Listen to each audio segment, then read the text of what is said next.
I already had a mortgage. I had 2 kids. So to put it all on the line was like It's a big massive step. risk. I remortgaged my house. We didn't make profit for the first 3 years, How many employees, Jeff? about 600. You will never be successful if you have a plan B. It has been the hardest thing I've ever had to do. There were times that I felt that I was going to throw in the towel. I've only broken once in my life, and that was doing this. Yeah. Yeah.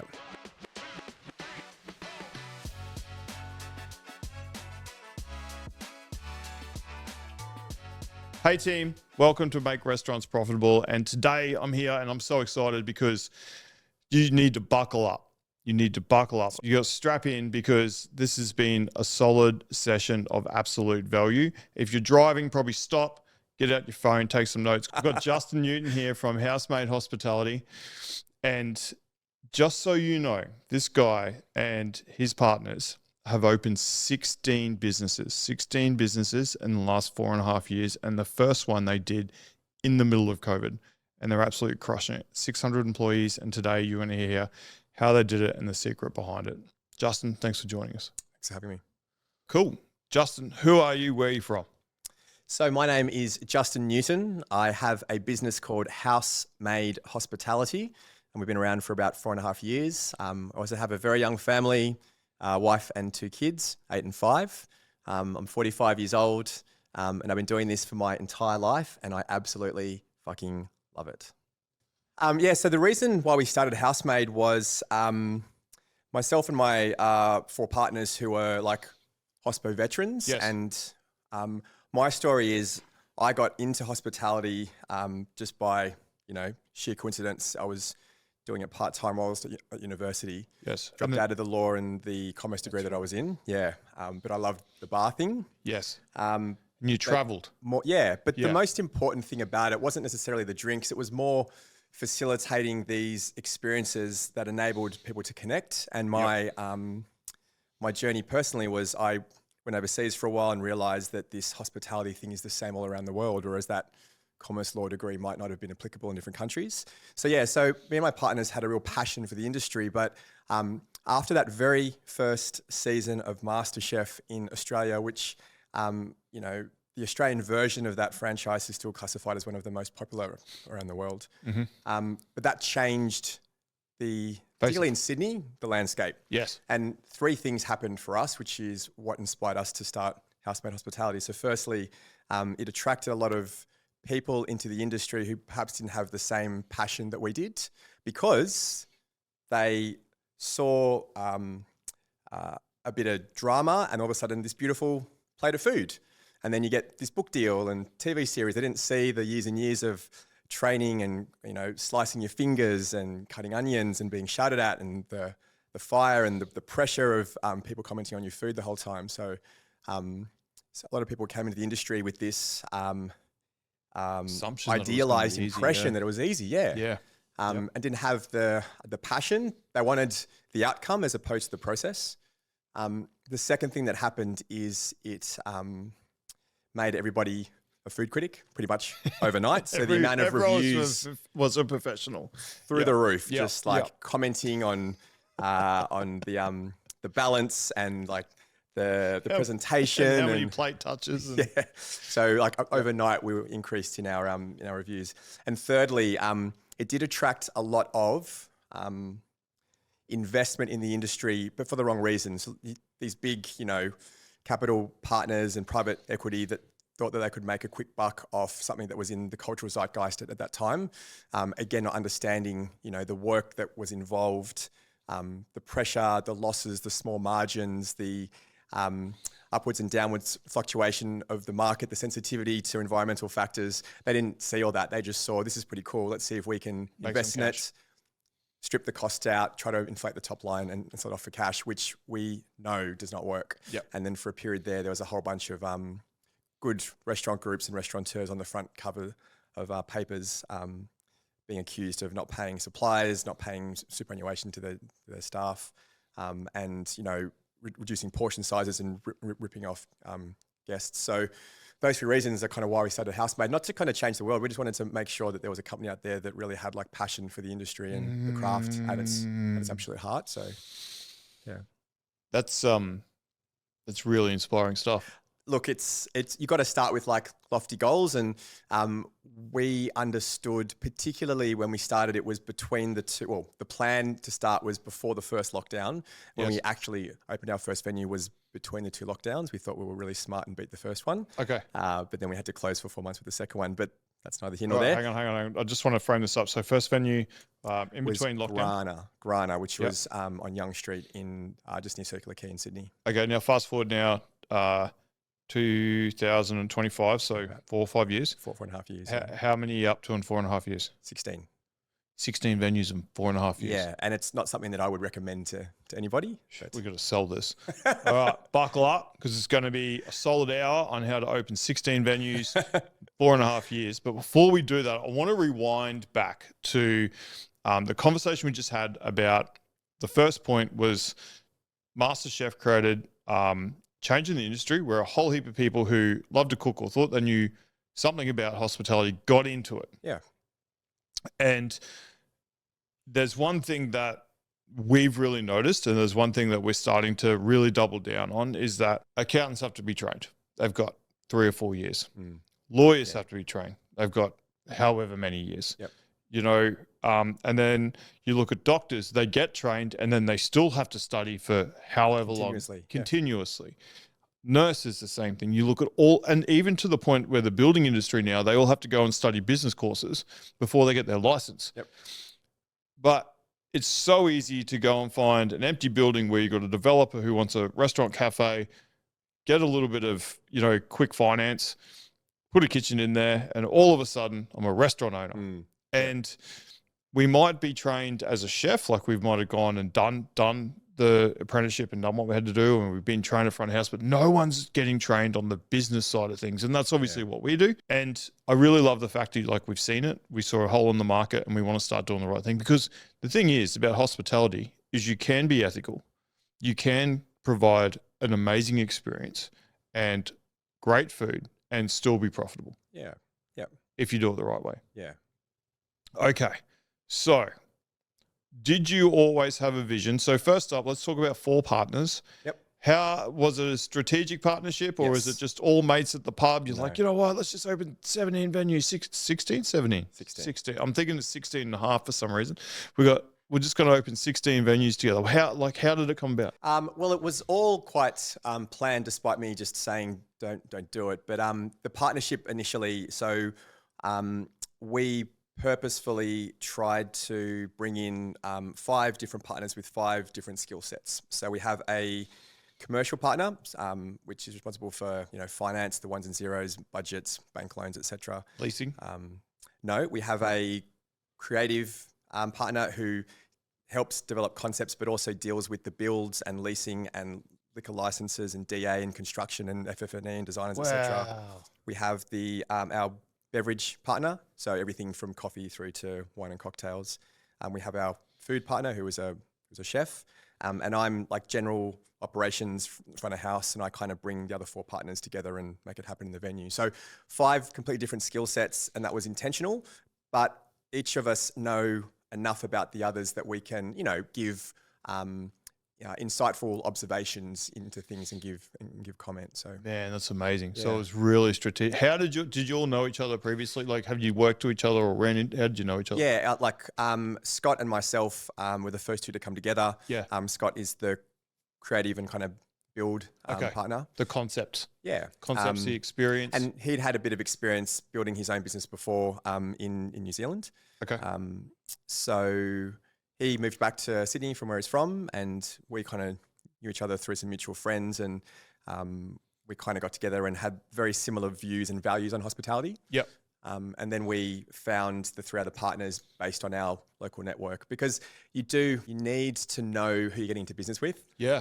Which is a really important point, because being in business with somebody, it's all good in the good times. Yeah. But in the tough times when, the real personality comes out when you see how they perform under pressure, you don't know that until you actually know. So whilst I have been surprised by my partners because I haven't seen them in that, because there were some tough times, for the most part, I do know who they are. So essentially you've always got that to fall back on. But if you're going into something which you're committing, your house to or whatever your Yeah. personal guarantees, you shouldn't go in with someone that you don't know anything about. So we recruited the other three from our personal Oh, your network. networks. Yeah. Okay, I'd like to just.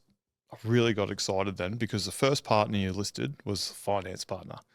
It's the numbers guy, and I feel like you Really know. important. And then you listed yourself as last as being humble, like operations super important, but the finance guy, and I love it. It's like it's really the five key areas of a successful restaurant is like numbers, getting the numbers right, Yep. the concept and the experience, Yep. getting the drinks list right, getting the food right, and then getting the team right. I think a lot of where I'm quite lucky is that a lot of restaurateurs, cafe owners, bar owners that start out just themselves, they have to wear every single hat. They do have to wear every hat, yeah. And if they can't wear all the hats, they recruit somebody to do that, but they're an employee, which means they might feel like they're part of the team, but at some point they're motivated by things outside of your business. Yes. Whereas we wanted to make sure those five areas were covered by people who had like a vested interest in the business. Equity. So yeah. Yeah, and that's when we talk about people coming on board, our program is always like we only want to speak to the people who have got a vested equity interest in the business. And I think there's so many owners that we get lured at the start, especially when we're new to business, we get lured into this false sense that our team have got our best interests in heart. And you know what? So often they do until something happens where they're like, oh, I don't want to, they might not feel confident in their role or, they're not open to change because they're afraid of what that's like. And, everyone's got a self-vested interest and having that equity split is so important. That's really cool. So you all knew each other. Yep. Well, I started off. Now, was there a big vision? Is there a big vision? Yes. And please, you can share as much or as little as what you That's want. fine. Because obviously you don't just fall into business with 5 people and then 4.5 years later have 16 different businesses. Yeah, like correct. it's very strategic. So did you sit around the table and form the vision right when you started? We kind of had an idea of what we wanted to do. Okay. Bit of a road plan. Of course, that needs to be adaptable and variable. But so the scale thing. So there's a few reasons behind it. Firstly, with 5 people that are vested with a vested interest, Yeah. you kind of need scale to be able to make that justifiable, right? Because 5 people need to get paid, And So I was just thinking. the other thing too is the 5 of us were. I mean, I'm 45, so I was 41 when we started. Dude, you look like 30. It's my beautiful half Asian genes. I looks like I was 20 before doing my own business. So, but because we're a bit more advanced in our careers, we are kind of, and this is the tough thing, right? Like, I couldn't have done it earlier because I needed the experience of my career to get me here. But at this point in my life, I already had a mortgage. I had 2 kids. So to put it all on the line was like It's a big massive step. risk. And it also meant that I needed to pay myself a certain wage. Yeah. And I speak on behalf of my other partners too, right? So scale had to be, and like one venue couldn't afford to sustain 5 us people. all. No. Our first site was a building called Hinchcliffe House, Yep. which had 4 levels in it, so 4 venues. So our first venue, our first site was 4. or already scale, yeah. Yeah. So that's the first reason. Secondly, we wanted to create a diverse array of businesses. So we actually feel like we're one of the most diverse hospitality groups out there. There are some others that I can name, but we have cafes, bars, cocktail bars, pub. We've got a pub, casual dining, fine dining, whereas other groups might be like cafe focused or bar focused. What can I ask? Why? I can ask anything, it's your podcast. So go for it. No, but why? Because when I look at it, I'm like, just scale what works, and there's a lot more work into having Definitely. so many different concepts. Yep. So we did it, 1, to keep ourselves interested. 2, we feel it was a really great way to ensure tenure amongst our team. If we could give them variety. correct. Whereas if you just do restaurants and they're just fine dining restaurants, you get to a exec chef level and you've got You're nowhere done. to go. Yeah. So being able to diversify skill set. Thirdly, again, back to our stories, being a bit older, myself having 2 kids, I wanted to provide an opportunity, and this goes back to our why, right? So another reason our why occurred, and back to my thing about having these lofty goals, after the first lockdown, which is when we first came into fruition, we realized we lost a lot of our best and brightest hospitality team overseas because the government wouldn't support. And what that made us acutely aware is that very few locals see hospitality as a viable career path. It's a sad thing, and I think as an industry, it can start changing. There's a lot of damage to fix. And so how do we, again, we're not here to change the world, but I think it needs to come from within. How do we build a better industry to inspire and incentivize people, locals, to take this up as a career path? And so making sure that we can enable tenure within our business means people stay in our business for longer, and maybe they stay in it for longer than they would have if they just worked in one bar, and maybe they like it and they ditch their commerce law career and they go after a career behind a bar. So that was an important point. Also, with the diversity of our product, we realized that it's really difficult in this market to gain guest loyalty because there's so much competition. And after the whole MasterChef thing, people are so critical, more critical than ever before. They want to try different concepts. But once you gain, I think it's like after 4 visits, they turn into a raving fan. I think that's the. I think once you get them to be a raving fan, it's really easy to move them across different venues, right? Because they're already a fan of what you do. They know, they feel who you are, you know their name, you're in the database, you do all the extra bits and pieces. Now, if you're only doing bars, you're only really talking to one, moment of their life. And I don't know that many people, well, there's a few corporates around here that will go out to a bar 4 times a week, but that same guest will need a coffee in the morning. They'll need a sandwich at lunch. They might need a corporate lunch. There's a date night in there somewhere. Maybe there's a family pub meal on the weekend. So if they already are invested in you and what you do and they're loyal to your brand, it's really easy to transfer them around. So for all those reasons is why we thought, let's build a diverse portfolio of businesses. Now, that's done the hard way because we've seen like Guzman y Gomez and Macca's even. It's the easiest. Someone once said to me, the best way to make money is to find a concept and just to duplicate it. Like whether you write a song which is a Christmas song that's sold every single year, you invent a piece of software that you sell subscription, product, or you build a fast food joint that works and you replicate it, right? So having to come up with new concepts each time is not a very good way of doing things. But we're not in it necessarily to make money. We're in it, like I said, our why is because we really love the industry and we want to inspire people to stay within the industry and get that local talent pool back up as well. So that's amazing. I love it. Again, I'm not trying to sound like we're like trailblazers and we're going to change things. It's just our personal why. I feel to change an industry, there needs to be a few other people like us. And hopefully that change comes from within. That's so cool. I've never heard someone break down the concept of having totally different concepts as Escal and then moving customers from a bar to a cafe to a restaurant and then holding, it's not so much the brand because you've got individual brands underneath the big brand. Correct. So, but having the group loyalty, I really love that thought. And you're right. If you've got the same bar everywhere, especially if you're centralized in, say, Sydney or Melbourne, it's really hard to move people through it because people want variety. Correct. Yep.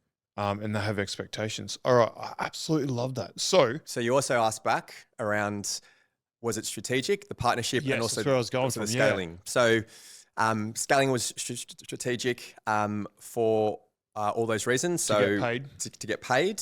To create diversity of product for our guests, to create tenure for our team.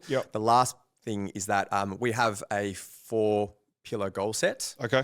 Talk to me. So the first pillar was to build a bricks and mortar business. So how do people touch and feel house-made hospitality and what we do?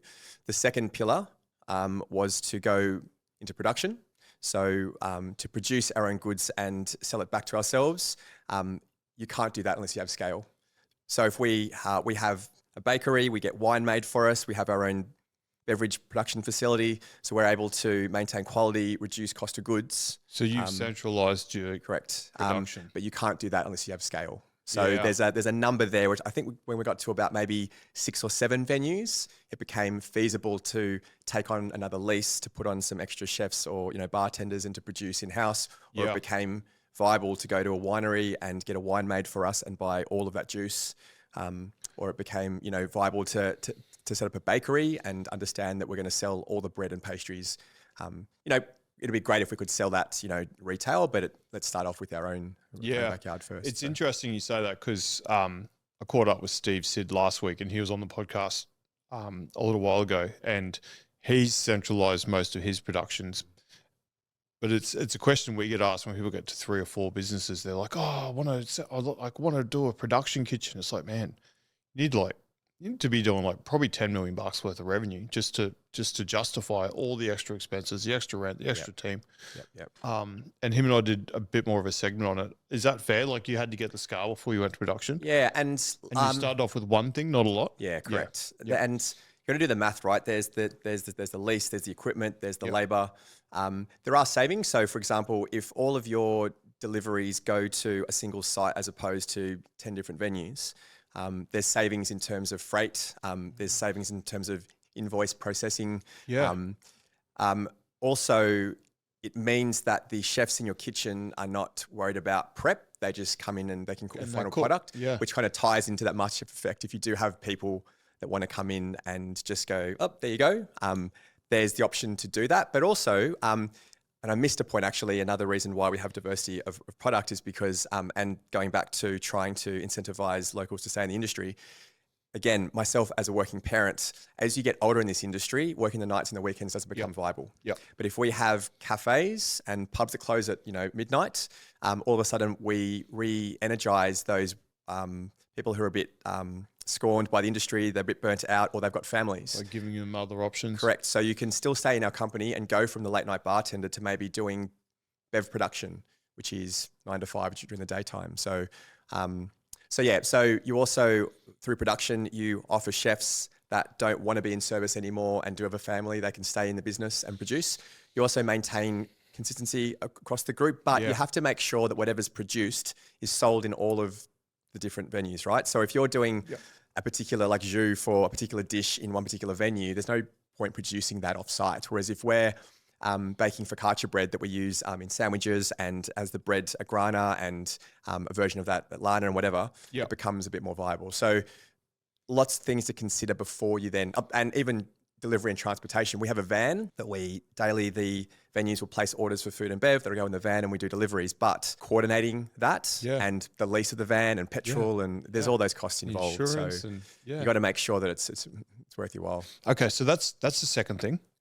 Third and fourth, what's the other 2 pillars? So, bricks and mortar, and then production. Yep. The third is we eventually want to start our own training institution, become an RTO. Yes. Again, back to our why. We want to incentivize locals to see this as a viable career path. So part of that is the training. If you're being trained at a TAFE college in Parramatta under fluorescent lights with a chef that's got a chip on his shoulder that didn't quite make it, that's not inspiring. If you're trained in a nice facility in the city where you can do work experience in actual restaurants, that could be the thing that keeps you in the industry. So again, that local pipeline. And selfishly, then we can funnel our trainees into jobs, into our own businesses. So we have to go and seek and try to recruit people. Yeah, you can take the best. Take the best of the best. Yeah. And then also give back at the same time. Yeah, correct. Yeah. I love that. And then the fourth pillar is we want to become an angel investor. So if we have a chef that wants to open a restaurant, a sommelier that wants to own a wine bar, a barista that wants to own their coffee cafe, and they don't have the funds or the know-how to do it, we'll bankroll them. We'll take care of all of the DAs and construction and design stuff so they can focus on what they know. They might take a small share to start with and they earn equity back.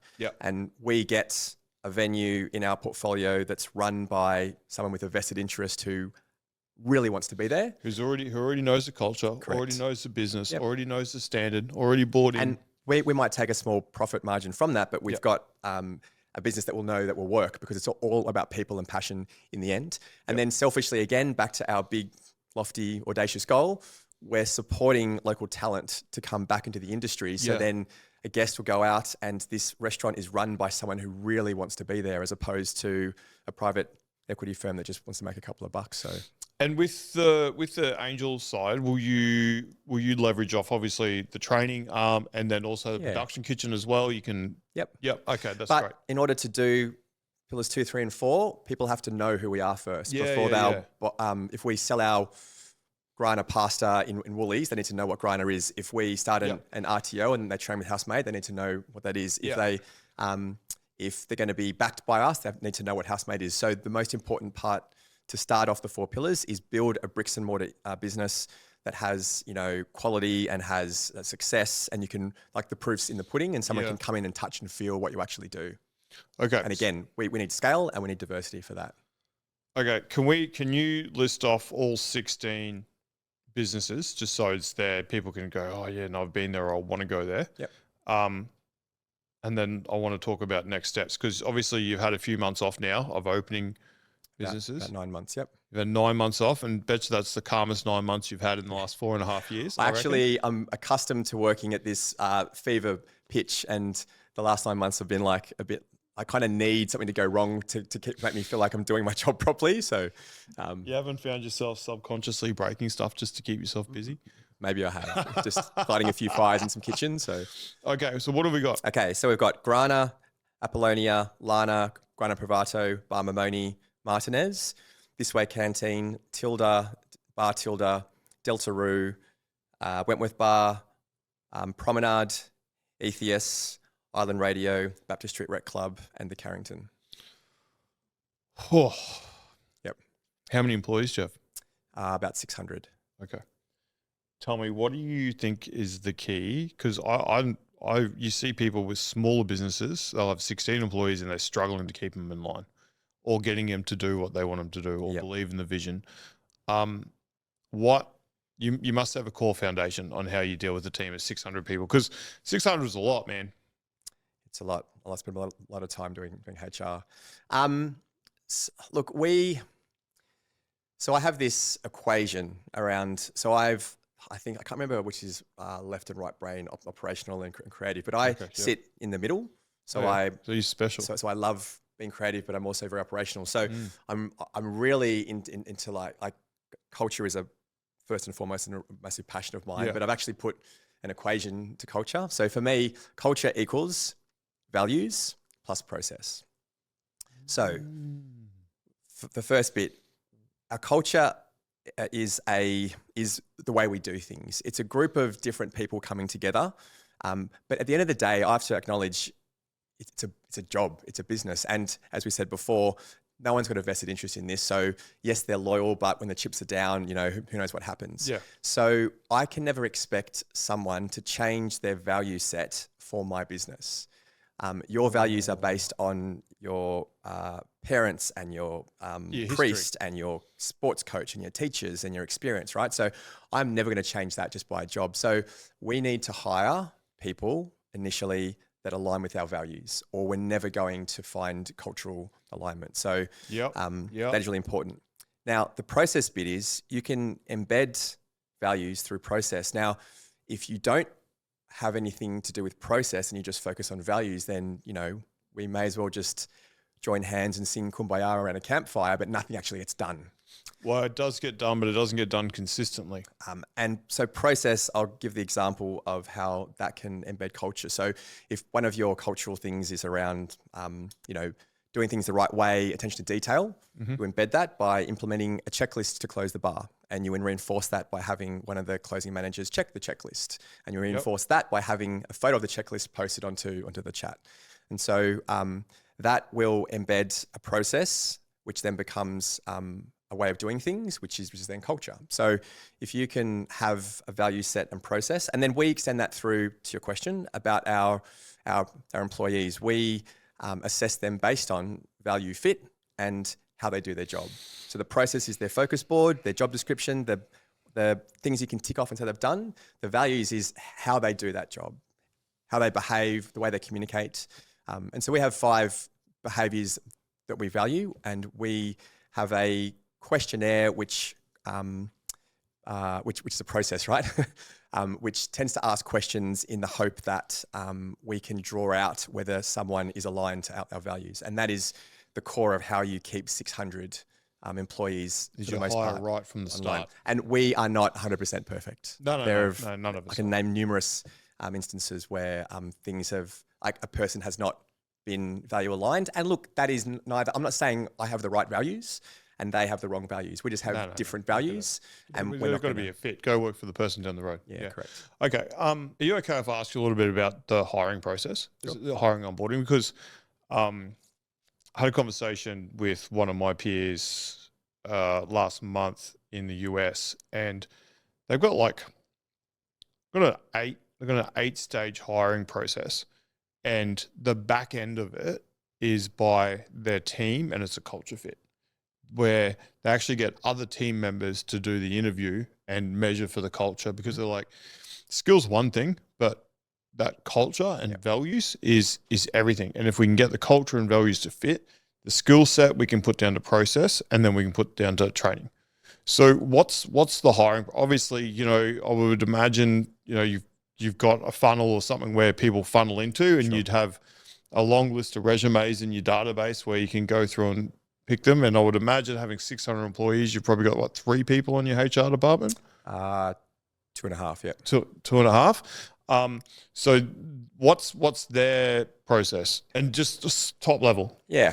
Can I say firstly, reference checks are massively underestimated. The number of people that I have let go and have been rehired in people's companies that I know of, where we've received not a single phone call, is crazy, right? So in an interview, you have to understand, and I've done this in my career before, you can fake an interview. You can fake it. You can say all the things you need to say, and you can be really engaging and eye contact, and people can walk away going, that person's amazing. Yeah. But it's not until you see them when their guard is down in the business. And I'll talk around the 6-month probation period and what we do in a second, because that's kind of pivotal to the recruitment process. But the first check is just ring the references, and if they've listed a company, try to find someone else in the company beside the person that they've given. And look, I've been in Sydney my entire life, so I'm 25, 26 years. Yeah.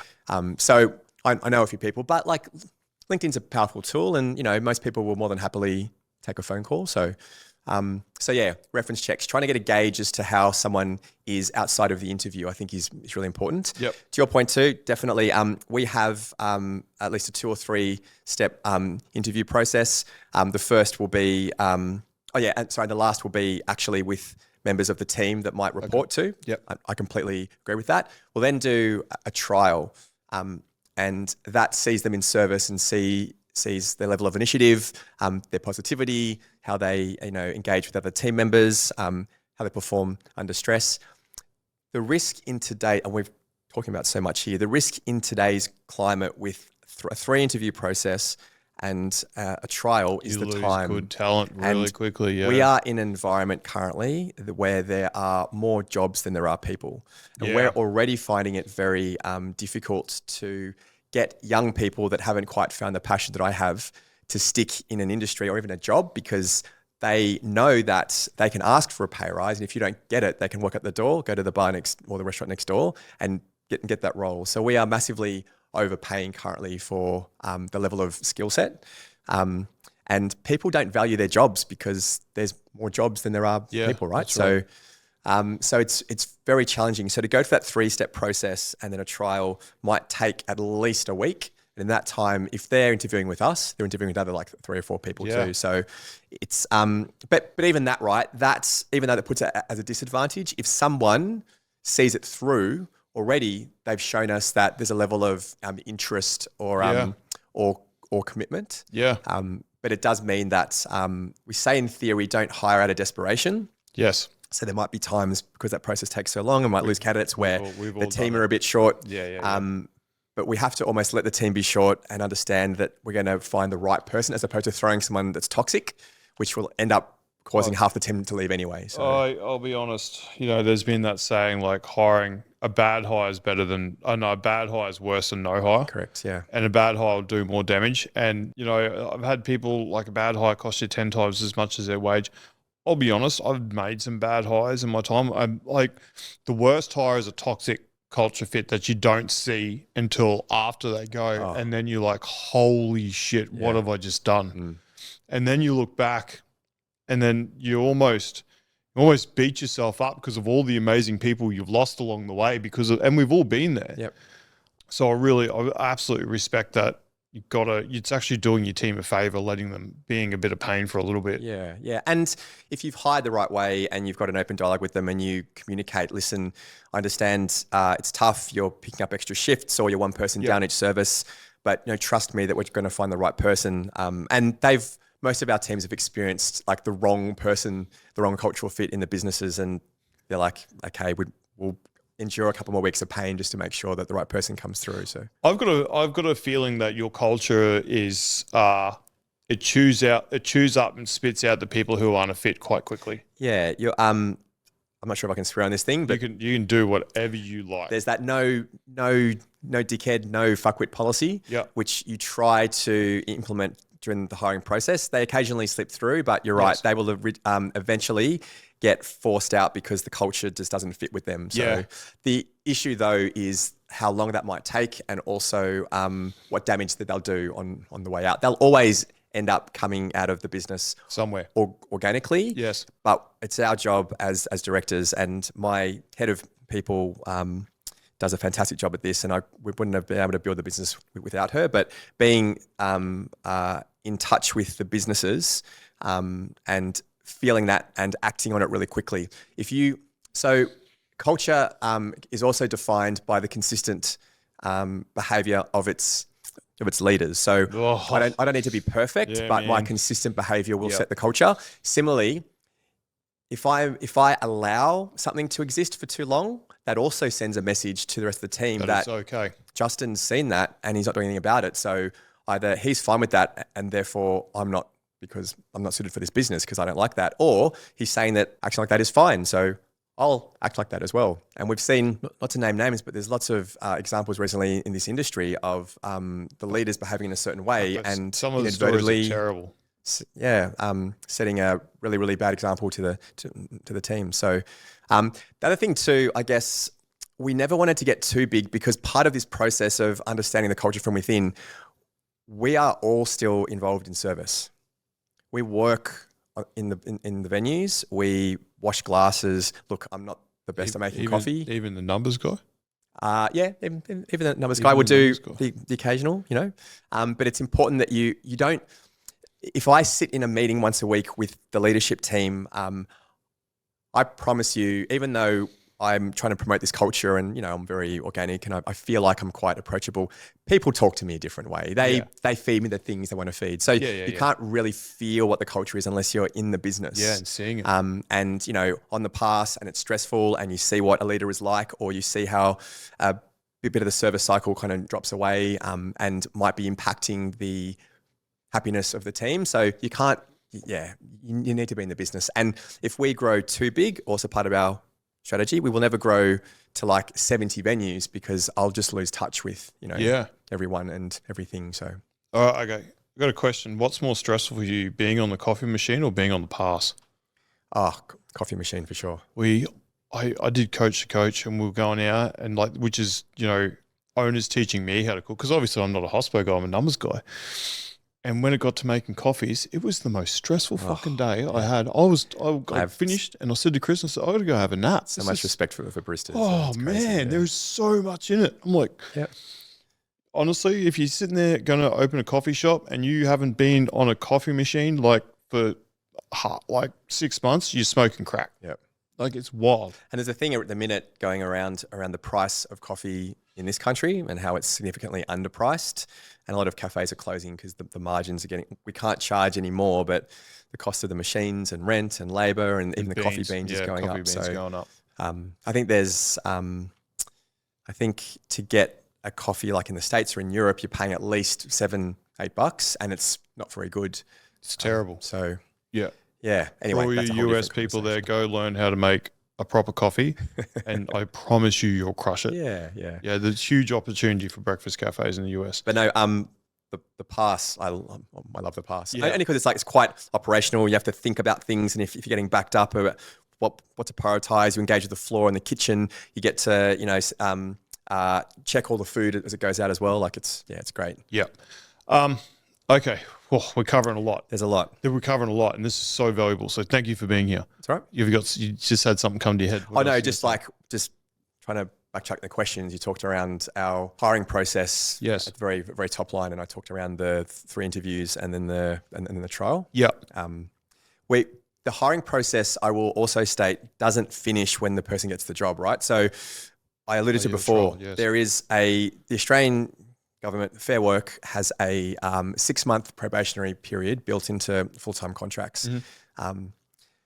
Our award and the way that we deal with IR in this country is extremely challenging. It's tough. One of the most complex systems in the world. Yeah. I will, however, say that the 6-month probationary period is probably the best thing about our current structure, but people need to make use of it. So once someone has started with us, we have 6 months to gauge whether they are a good fit.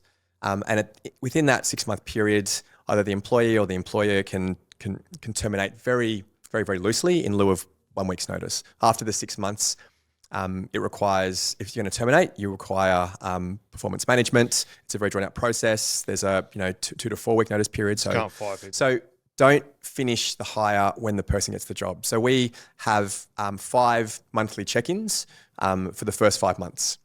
The first one includes a 360 peer review. So after your first month, we'll send an anonymous peer review to people that you've dealt with, whether it's the marketing team or the chef or the host, and get a wide reaching assessment of you. On every employee? Full-timers. Yeah. Makes sense. Yep. And then the next one is a pure assessment as to we look at we don't have job descriptions. We've called them focus boards. I think a JD half of it's a waste of words. A focus board just lists the 6 or 7 things that you're accountable for, the reason for your role, who reports to you, and who you report to. So the next assessment goes on those 7 things, and we assess. You talk about values and process. We assess like the process, the stuff. The next one is another 360 review. So we're more talking around an assessment of the values and the cultural fit. So 5 check-ins, but also those check-ins are to sit down and go, right, as a new employee, how are you feeling? Is everything we've sold you up to scratch? Do you feel you've been given the tools and the observations and the chance to succeed? Have we been honest with our assessment of you to give you the best chance of, of lasting here? So it's a two-way conversation. So we have 5 monthly check-ins, and then at the end of the 5th month, beginning of the 6th month, we then make the determination as to whether we will continue past the probationary period. Now, what that process does is it ensures, to a certain extent, that we've hired the right person. Also sets the standard, though. It sets the standard for communication, for performance, but also, in the worst case scenario, if they're not a cultural fit, you have 5 examples, if they go to Fair Work, to say that you have addressed the situation, addressed it, you've been quite clear, and it's all documented as well. So I just encourage everyone, do not finish the recruitment process with the hire. It needs to go with full-timers at least for the next 6 months afterwards. And we apply a similar thing with our casuals, though it's not quite so structured, because casuals are a bit more flexible. But full-timers, because if you make a wrong full-time hire and that outlasts 6 months, just the pain it causes trying to get them out, and most often they'll probably dig their heels in, and there's a lot of, like I said, we have not done things perfectly, and there's been a lot of times where we've had to go into drawn-out situations to part ways less than amicably. So you don't want to get in that situation. Don't worry about it. We've had our own cases, and I think everyone has had a case at some point in time where, especially when you get to a certain size, because I think us as owners, when we can communicate effectively. When you're communicating down, over that many team members, there's a lot of tiers of leadership that people go through, and sometimes as owners, you don't get to see what your team are doing along the way. No. And sometimes they don't follow process, sometimes they don't follow systems, and sometimes they do, but they don't have the same ability or skills to communicate it as effectively. Yeah. So that happens. Okay, so obviously you've gone from 1 to 16 quite quickly. Is there more to come, or so you've got a bigger plan in the pipeline? Yep. So we have some more venues that we're talking about, but we're also and this is a recent thing. We've looked at further diversification in terms of income stream because it is becoming harder to make hospitality businesses great again. Profitable again? Profitable again, yeah. Acquiring a lease, the cost of construction, the cost of labour. And the wait times as well on fit outs? Yeah. Just the cost of Scott, one of my partners who's in charge of the builds, has said from our first venue to our last venue, the cost of stainless steel and joinery has doubled. Yeah. Like doubled. Yeah. Crazy. Yeah. So like the build costs are getting higher too, and there's just more and more competition. And there's more competition in the market, so it's harder to get your return on your initial fit out investment. Yeah. And the ramp up periods that we budget, we used to budget for like a 6-month ramp up period. So a ramp up period is obviously a period where you understand you're not going to hit the full profit, the full revenue, and your costs are probably higher than you'd like because you're over investing in labor and portion sizes and marketing to get your business off the ground. Another reason why having one business and repeating is much easier because you don't have that ramp up each time. You can actually just people know the brand. So the ramp up periods are reducing too. So look, we have been approached for a lot of consulting gigs where larger businesses that aren't doing so well or smaller businesses that are starting just want some advice. So again, that is income with no cost aside from your time. My time.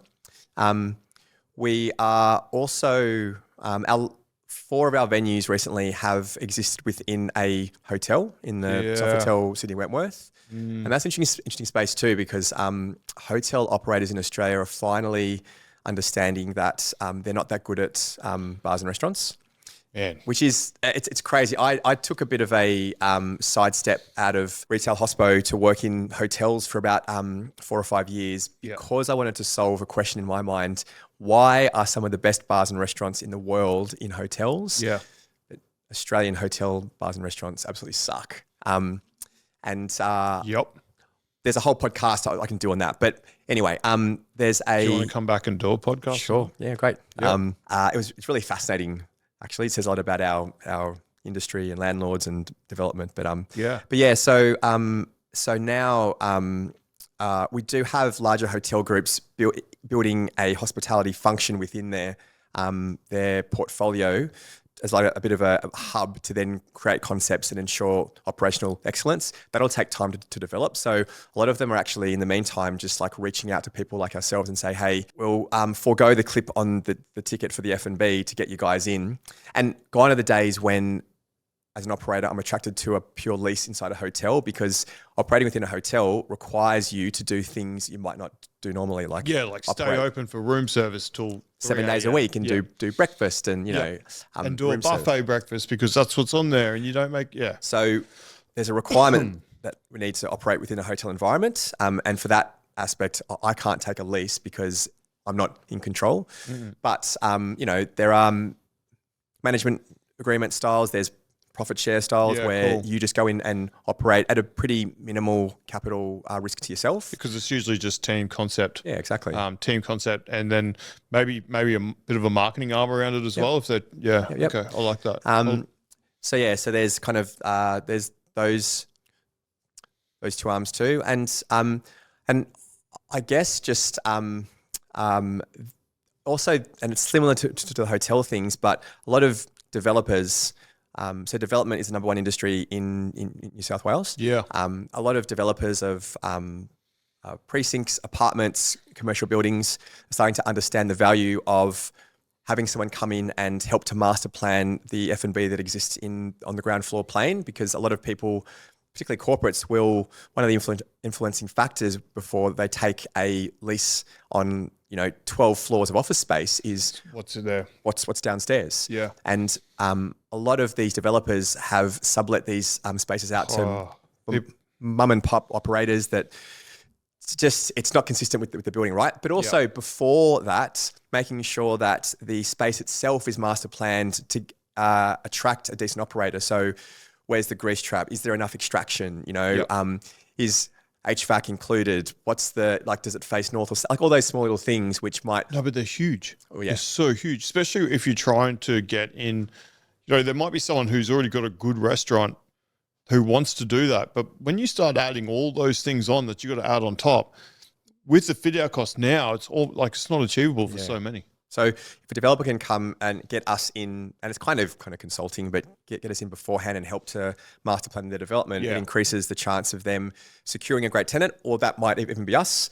And if they can get a great tenant down there, then the value of all of the floors above goes up, and the value of their asset increases. So it's a very small price to pay. So we're finding, and again, all of those three diversification arms wouldn't be possible unless we had scale. So scale's definitely helped that. So I just want to and this is what I love about your story is, number one, the way you're talking, you've gone from 1 to 16, 4.5 years. We're talking about doing consulting gigs. You're helping out, helping out developers. You're looking at concepts. There's so much there. Now, there was 5 of you to begin with, and it goes to show that if you've got a good team at the beginning, you can cover so much more ground. But then also you've had to have a bigger goal because you've also got 5 families to feed instead of 1. Yep. So obviously not having profit in anything is not acceptable. We need to make money. I want to talk to you about your growth over the last 4.5 years, because going from an employee, which is what you were, even though you had responsibilities as an employee in workplaces, now you're an owner in ops with 600 families to feed. What's that growth been like, and how have you had to change yourself? And then also, I'm not sure how the capital worked at the start, but you've put skin in the game, a young family, mortgage, you're in the exact position that people have either find themselves in right now or just about to go into. Yep. How did you get through all that? Look, it has been the hardest thing I've ever had to do. So I mentioned earlier that the 5 of us were fairly advanced in our careers. Yeah. I'd moved away from hospitality retail, and I was in a more corporate hospitality environment, working for a very big company with a national portfolio. Yes. Who in the first lockdown kept me on full salary, and I just zoomed all my team. It was a cushy job. It was a safe job. I was working 9 to 5. I had weekends and public holidays off, and I threw that all away on this punt. Yeah. And I had long discussions with my wife, and we'd only had our first child at the time. And look, she saw the passion that I had, and you've got to go back to there's a guy named Simon Sinek, who I refer to a lot, and he talks about teams and leadership, but he also has this course called Start With Why. So what is the thing that drives you, and understanding, what's the most important thing with you, and that success will come if you kind of follow your heart and your passion. So I couldn't do this without her, right? So she kept things going, she kept the family going, she kept me going, while I just work myself to the bone. But initially it was right, if this is what you want to do, you kind of need to do it. Otherwise you'll forever think, what if? And your corporate job's great, but there's a glass ceiling to how high it can go. Yep. So look, I'm not going to, I'll say quite openly, we didn't make profit for the first 3 years. Yeah. And it's a common fact, new business. Well, on the back end of COVID as well. First year was a write-off. Yeah. We opened for 2 months, we closed for 4 months, and then there was that open-close thing. We were completely self-funded because we opened just before the second lockdown, so banks still weren't lending to hospo because opening, closing constantly. No, they weren't, yeah. I remortgaged my house. It's serious, right? It's a serious thing. So, but a friend of mine who owns a very, very, very successful ice cream company said to me, because I was just ruminating as to whether I should do this, and he said, Justin, you will never be successful if you have a plan B. Yeah. He said, if you have a backup plan, you're not going to work that extra bit harder or make that sales call or try that bit harder, because if it all falls over, you've got something else, right? And there is something to be said around grit and determination and resilience. But I'll also say there is this thing around intent. I actually just watched this TED talk around. They did all these studies about the placebo effect. Yep. But also, they there was, I can't remember the example, but there's a bacteria in your gut which activates if you've eaten too much, which tells your brain that you're full. Mm-hmm. And they did this example where they gave all of these people from Yale a milkshake, and it was called the health shake, and it was low carbs, low fat, high protein, blah blah. It was healthy. And then they observed this gut biome, and when they had it, the gut biomes didn't activate that much because they felt that they would still be hungry.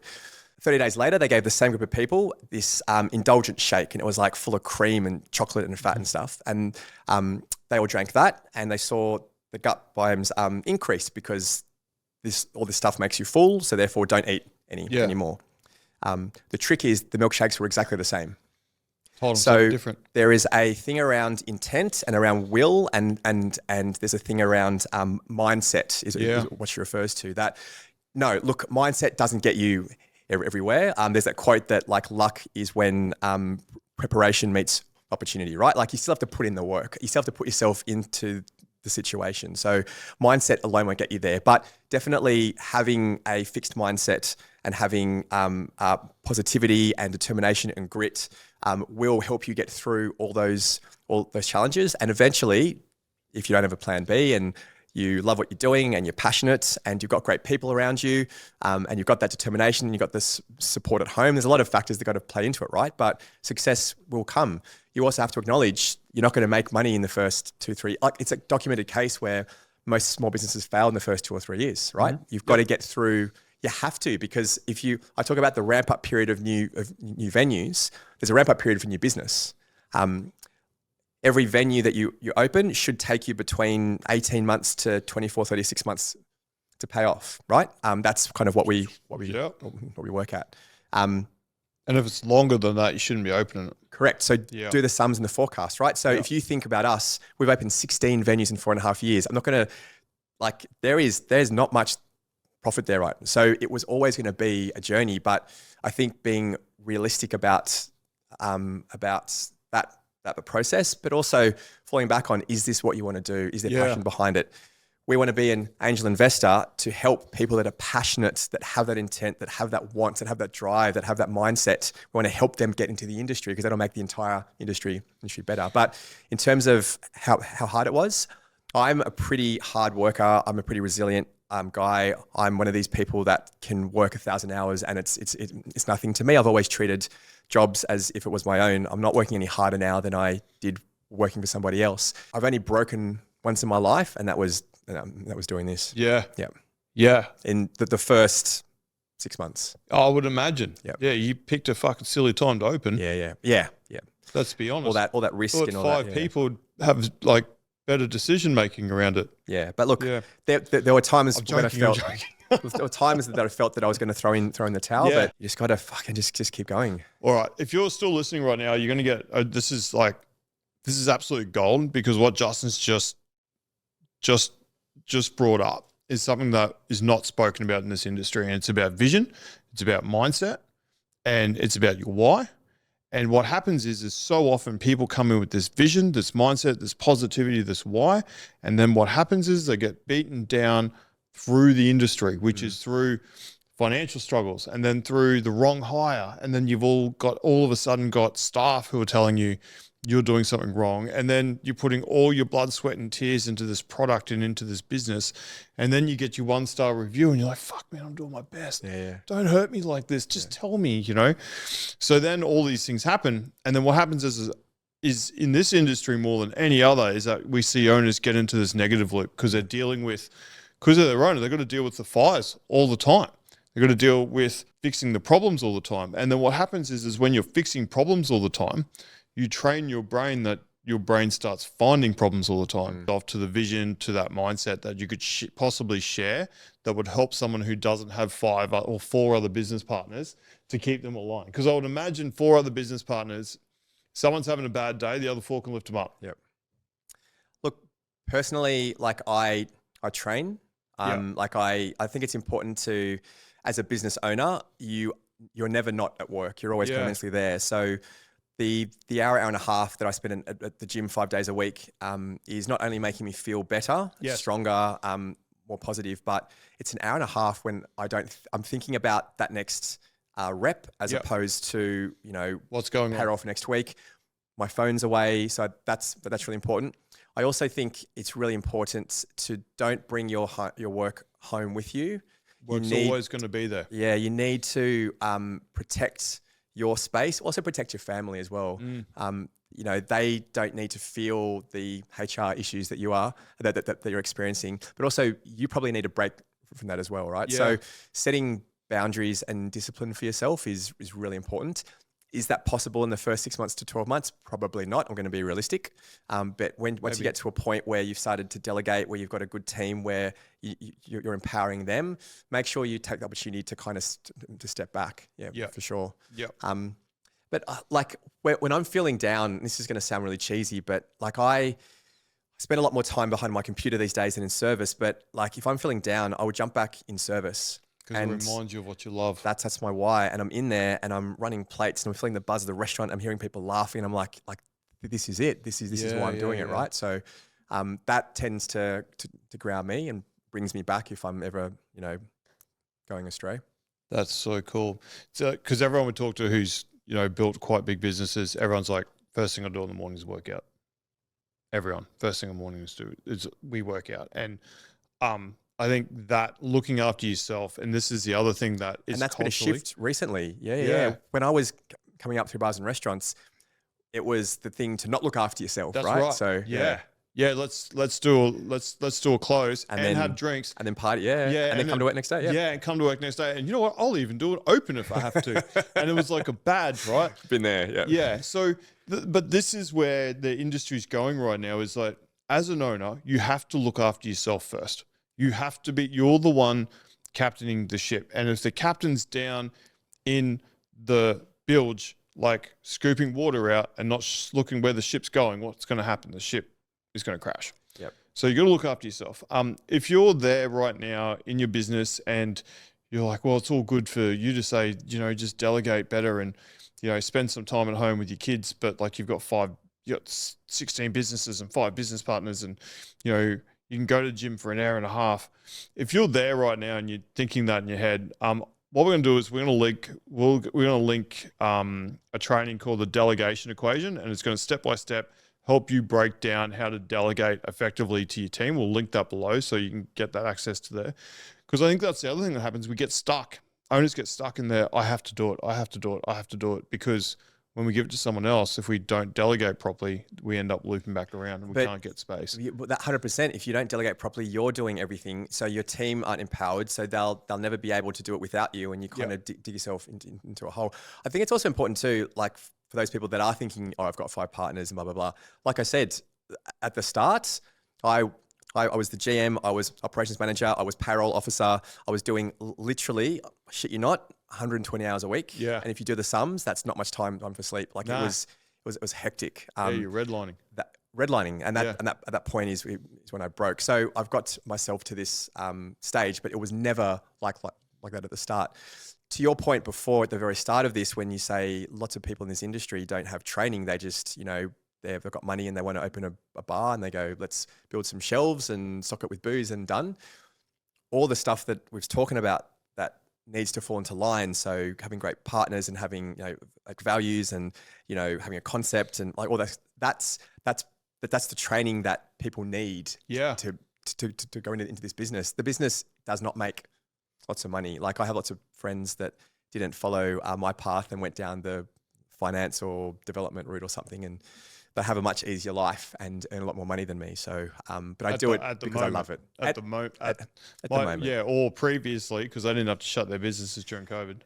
Yeah, well, there. What is there? Why? Yeah, That's, yeah, you know, yeah. So that this industry isn't for everybody, but the people who do make a good go of it and who have the right intention and the right why, they're the ones that make, like, hospitality underpins society. Like, every person goes for coffee and Yeah. goes out to a bar and a restaurant. So try to fill that space with, you know, great operators, great ideas, passionate people. Yep. I don't understand why people wouldn't want to do the best venue that they could, right? So it's yeah. But look, I also understand that not everyone is in my position too. So well, you know, I think when it comes down to it, that you've got your 5 key core areas nailed because of, you know, you've found the right people, you've found each other. And if you're a chef out there and you're great in the kitchen, you're working in the kitchen, you need another 4 people who, or you need to be at least half skilled on all these things and be reaching out and getting people to cover off on it, because one's not enough. You need all of it. yeah.